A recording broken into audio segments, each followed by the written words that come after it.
have Philipp Schmidt, our friend from Germany, who is a strategic advisor in German Parliament. And we already had a brilliant lecture about social media communications. And right now, we just want to share it with everybody who wasn't here with us today. So, Philipp, please tell us a little bit about what you do. Well, I like to regard that, I work in the German Parliament, but I like to regard that as running a small business, right? We have a business owner, which is the parliamentarian, and I'm the guy trying to run the business from all kinds of perspectives. And if you run a business, a big part of that is public relations, right?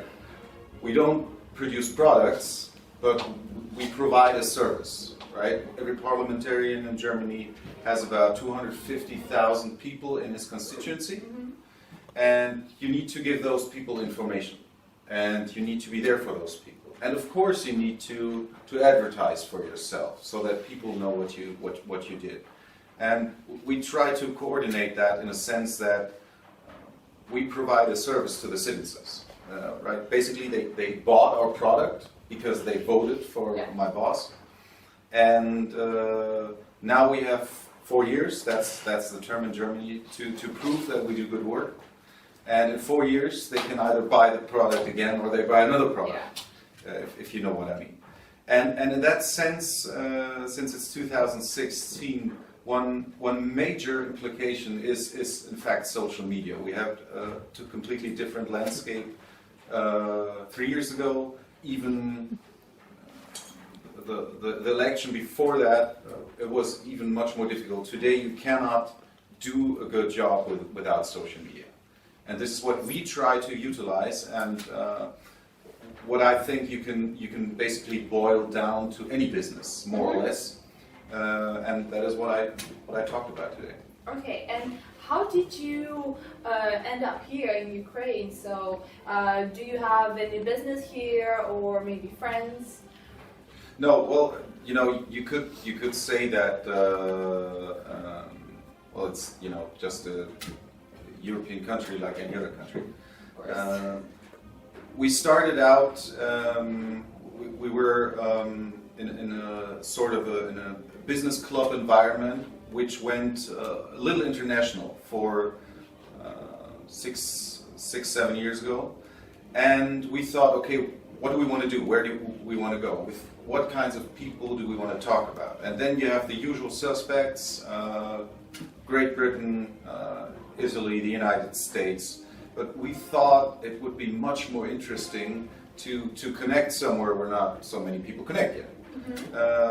So we started an exchange with business people from the Ukraine, with young business people from the UK.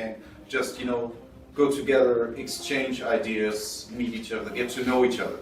Because even if we're online, it's not a substitute for the offline world. Yeah. So it's still face-to-face communication. Exactly. It's still very valuable.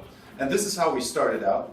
And my very old friend, Professor Henry Doss, who is a guest professor at this university, said, or we were friends, and he was already a professor at the university here. And I didn't know that. So I had a different connection to the Ukraine than he did. And then he said to me, well, your story is very interesting. Don't you want to, talk to those young people? And I said, of course, next time I'm there, we will do that. And this is how I ended up here. And why do you think it's important to share your experience exactly with the students? So not the, people who already work in the sphere for several years, but why, the youth that is still on their way to success? Well, first of all, I'm old, very old.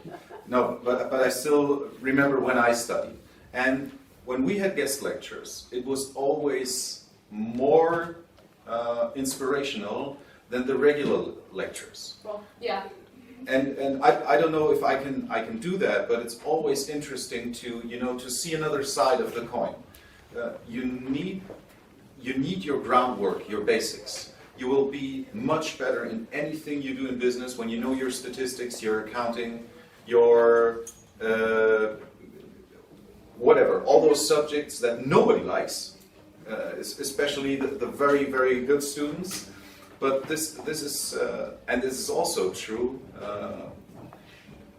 I guarantee you, if you know all of that, you will make a better life with whatever you do than if you just do the inspirational stuff.